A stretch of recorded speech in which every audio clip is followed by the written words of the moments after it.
আজকে দুই প্রভুর দর্শন একসঙ্গে করলাম। শ্রীরামপুরের এই দুই প্রভু আমাদের প্রচণ্ড জাগ্রত।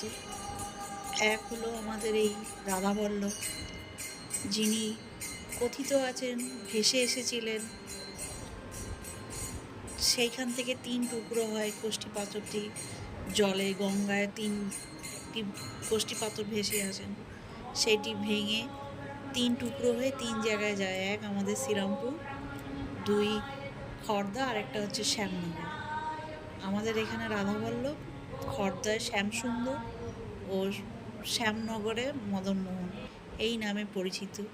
তারই একটি দর্শন আমরা করি প্রত্যেকবার। এখানে রাসের সময় আলপনা দেওয়া হয়েছিল তারই বাড়ির সামনে। আর এই হচ্ছে আমাদের মায়ের রথের ঠাকুর শ্রী জগন্নাথ দেব।